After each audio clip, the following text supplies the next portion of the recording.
Have you ever wondered what happens when someone who's endlessly available for everyone suddenly becomes fed up, not out of cruelty, not out of coldness, but because they've finally learned the difference between compassion and self-abandonment? For empaths, this moment doesn't come with anger, bitterness, or revenge. It comes quietly, a calm detachment, a peace that others mistake for distance, but really, it's freedom. And that's what confuses people the most, because the empath's withdrawal doesn't come with a speech or a warning. It's a silence so profound that those who used to drain them suddenly feel the absence of their energy, like oxygen leaving the room. For so long you've been the listener, the comforter, the peacekeeper. But who's been that for you?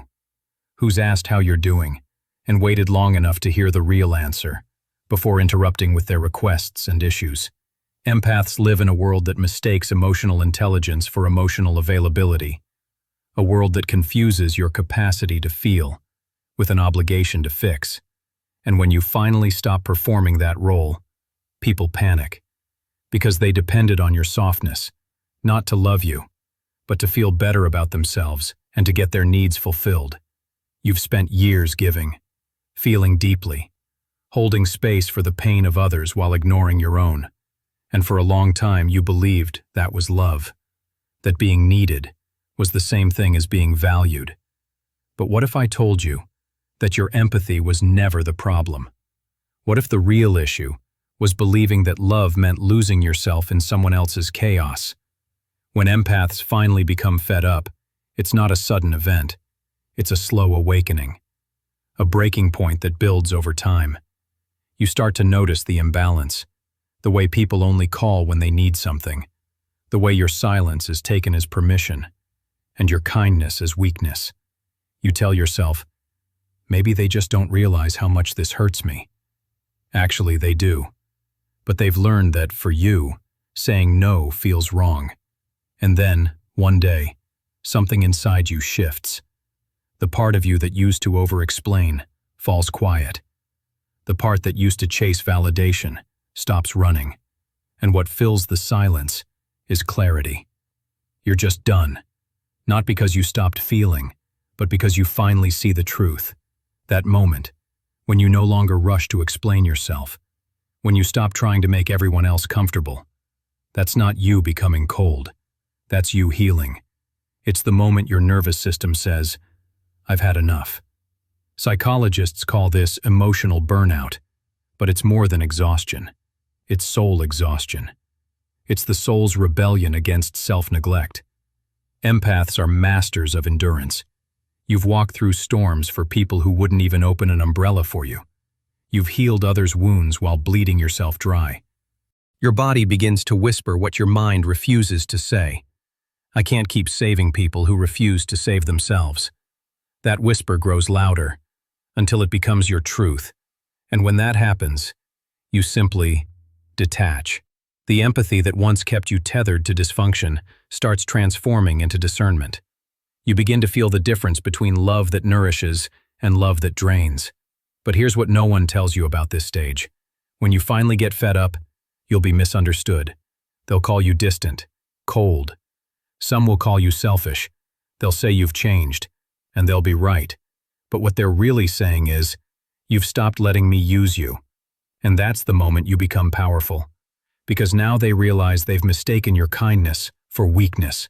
And at first, this new version of you feels foreign. Because you no longer carry what isn't yours.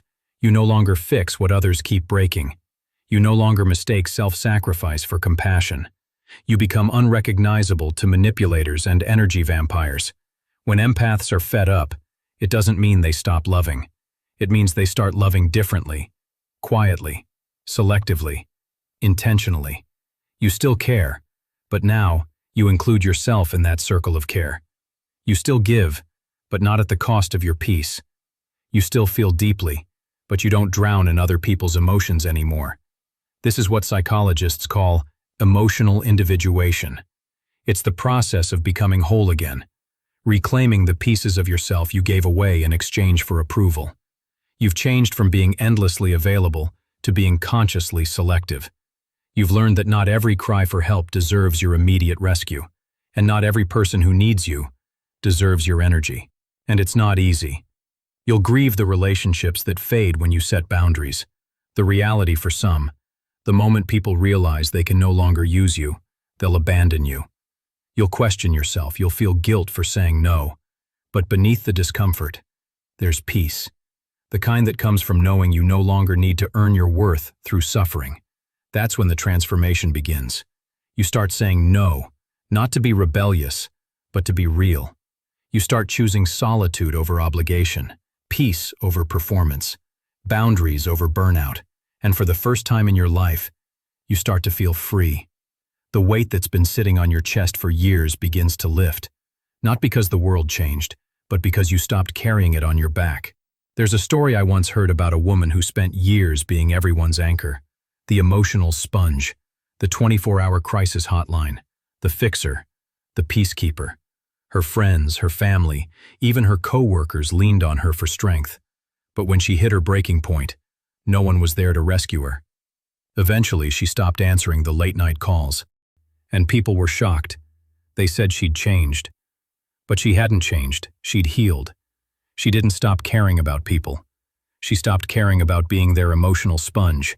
That's what happens when empaths finally become fed up. They stop living in response to other people's chaos and start living in alignment with their own peace. You stop feeling responsible for everyone's happiness. You start saying no and realizing the world doesn't fall apart without you. You start protecting your energy like it's sacred, because it is. And you learn the hardest, most liberating truth of all.